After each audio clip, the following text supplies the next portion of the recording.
In this video, I want to show you two different lines of propaganda. One directly from the Kremlin. Yesterday, Putin sent Kirill Dmitriev as his envoy to the Trump administration to go, do a media blitz and try to convince the Trump administration that these sanctions are bad. It's going to hurt the United States. It's not in your interest, so on and so forth. And then I'm going to show you a United States representative in a podcast saying what she's saying. That's just like, she's just imbibing all this stuff. All right, so this is from BRICS News. Just in, Putin's special envoy, Kirill Dmitriev, says that Russia and U.S. conservatives share core values. No, they don't. We don't. I'm a conservative. This is not what's happening.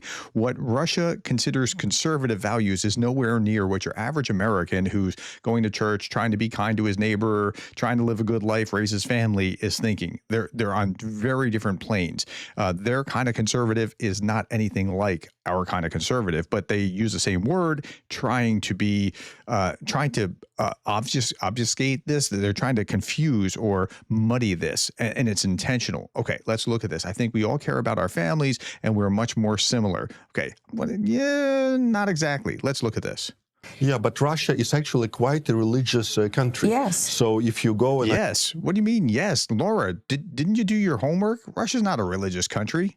I hope you can go to our Orthodox churches, etc. It's a very religious country and very much focused on values. So very focused on different values, though. And let's talk about that religious country thing. He says things that are demonstrably, provably not true. Okay, according to a 2023 Pew Research report, about 33% of U.S. adults say that they attend religious service in person at least once or twice a month. Okay, that's 33%, 1 in 3. And most of that is on the right side of the aisle, and that's what he's speaking to, the more conservative side. So let's say that it's probably north of 50% on the conservative side and far less on the left progressive liberal side. Okay, now, so he's trying to speak to that kind of crowd. Separate Gallup poll found that about 30% of Americans say that they attend religious service weekly. And by the way, I'm not denigrating. If you're on the left and you go to church, good. I mean, that's great. I want you to go to church. I'll be in church on Sunday. Almost weekly, 21%, 9% almost weekly. Okay, so 33% or 30% is really what we want to look at. For Russia, the survey by the Levada Center found about 9% of respondents say that they attend church once a month. That's a pretty significant difference between 33 and 9%, but he's trying to cozy up to the American right, which is much more on the religious side of the spectrum. Okay, let's continue with what he has to say. In reality, we view the world very similarly, where we see, for example, immigration in Europe and what Biden tried to do. Okay, now he's talking about immigration in Europe. So what Europe really wanted to do was have a Eurozone that you can travel anywhere you want within Europe once you're in Europe. And so it'd be like the United States, where if I'm in New Jersey, I can travel to California or Florida as much as I like without having to worry about that. Trying to create a broader, like a United States of Europe, that kind of smoothing out, removing the friction, right? That's what they're trying to do, but not what Russia did to Europe by creating a migrant crisis that caused all kinds of nationalist backlash because of all the problems that came in from the migrants, like in Syria, that Russia caused. The U.S. is crazy. I actually have a theory about this. I believe that Biden wanted Democrats to stay in power forever. So what he did, And this is how conservatives think, is that the reason that Biden's letting in all the immigrants that they were letting in was because then they're going to vote Democrat and then they're going to overwhelm the Republicans. And so there is this, he's playing to the language that Republicans think through, right? Okay. Figured out immigrants, criminals, and transgender, they vote Democrats. I'm not sure how transgender fits in that. Transgender is a manifestation of a very different cultural phenomenon, and how he's lumping this in because it's really backlash from the conservative side, he knows what he's doing. So then he increased the number of criminals, he increased the number of immigrants. And she's just soaking all this stuff up. It's fascinating to watch. It was a huge transgender spike, which is, by the way, now coming down. Yes. He's right about this, that the number of transgender is actually declining since 2023. But what does that have to do with anything here, right? He's just trying to suck up to the political right, which I absolutely hate. As a conservative Republican, I hate this. But remember, Republicans are overwhelmingly populist MAGA Republicans now, not conservatives like me. To normalcy during his era. Turn to reality. All of that was to stay in power. All of those things that Yes. Russia is tough on and Europe is not tough on. So I think another thing we see is, for example, Europe was allowing illegal immigration, was allowing lots of Was allowing illegal immigration. Was not just allowing illegal immigration, but it was fueled by Russia, and Russia knew what it was doing, and that caused the populist backlashes that Europe is facing right now. policy. J.D. Vance said it's basically suicide of European civilization. Yes. And we also see it very similarly. So to summarize, If you're a journalist, shouldn't you be pushing back against this rather than like asking the hard questions, not just soaking things up? It's so frustrating. I think we all care about our families. We all care about education of our children. We all care about having good economy, good growth, and we are much more similar. And what happened during Yes. Biden administration? Okay, so I mean that's fair. We should. I mean, on the left they care about their families and they care about education, just like on the right. So he's talking to things that we actually find common as humans. And actually started with Obama Russiagate, is that Russiagate tried to vilify President Trump, tried to vilify Russia. And from that time, Russia became like really bad in the people's minds in the US. But more and more conservatives understand that those were fake, not true narratives. Okay, so let's talk about whether it was fake or not.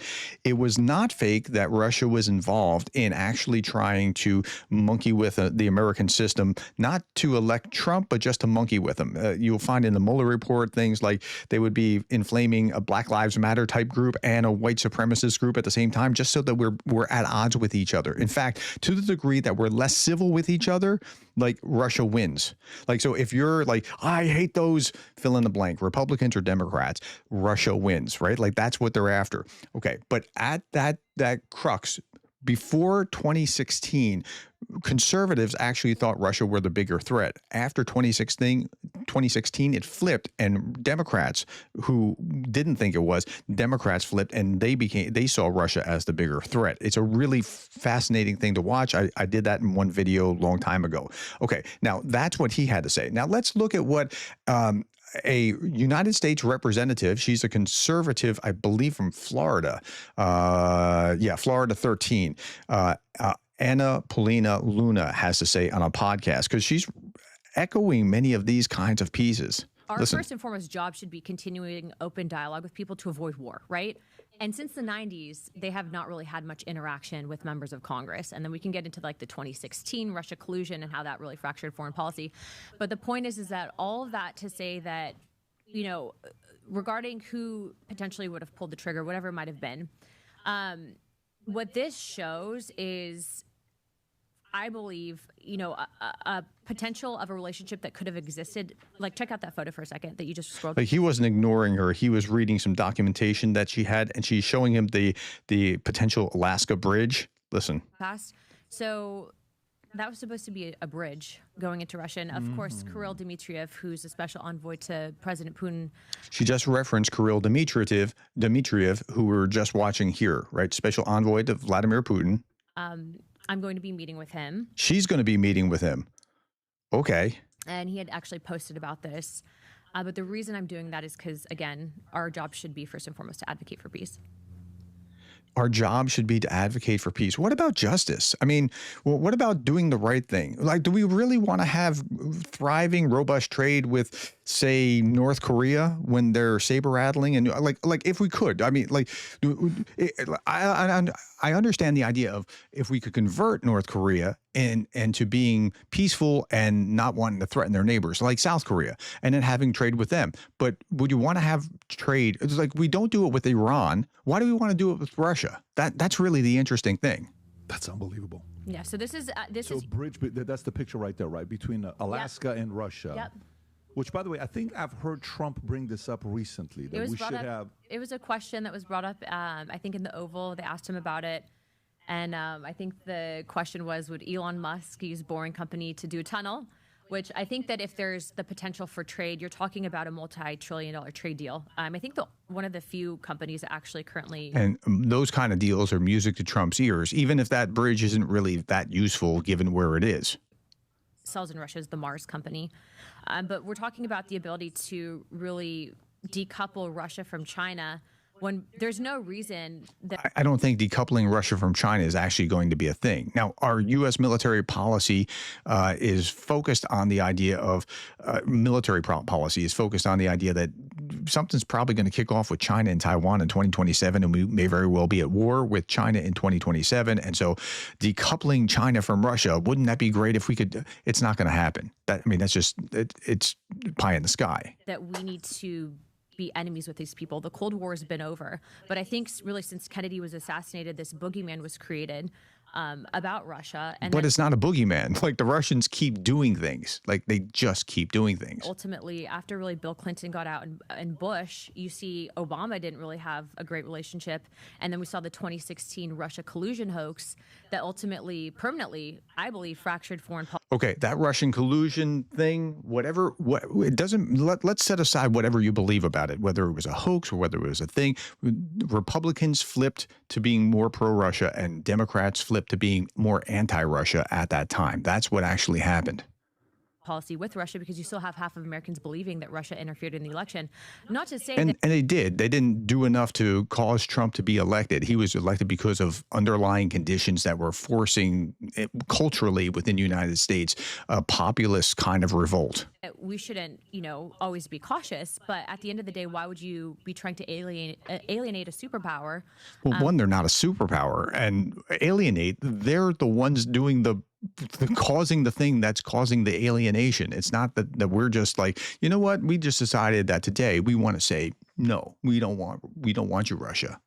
When in actuality, we can be, opening up trade to them. Yeah, just like you're not going to do it with Iran and you're not going to do it with North Korea. Why would you do it with them? So the commentary here above was this: Russia is not a superpower. The USSR was. Russia invaded Ukraine. In fact, their GDP, they're like the 11th or 12th in the world. U.S.-Russian trade peaked in 2011 at $34 billion. That's not a lot. U.S.-EU trade currently stands at $1.86 trillion.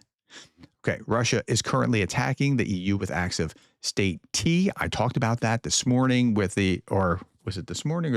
I guess it was this morning, about the guys that they had Wagner, finding some dregs of the earth to go blow up a warehouse or set fire to a warehouse, and that's the model of the future. Russian jets and drones are violating EU and NATO airspace in a consistent basis. Elected representatives are nincompoops being led by the nose by Kirill Dmitriev, a man even Russian businessmen now think is a bit silly, right? So, but she's just spreading this kind of narrative. So they bought this hook, line, and sinker. Okay, so that's what's going on in the propaganda front. It's kind of like, it reminds me of this meme. I'm looking for a metaphor here. He didn't call you back? He must be really shy. No, he didn't call you back, but they're going to convince themselves that this is what's going on, and he's just not that into you. Okay. Tell me what you thought about what you saw here.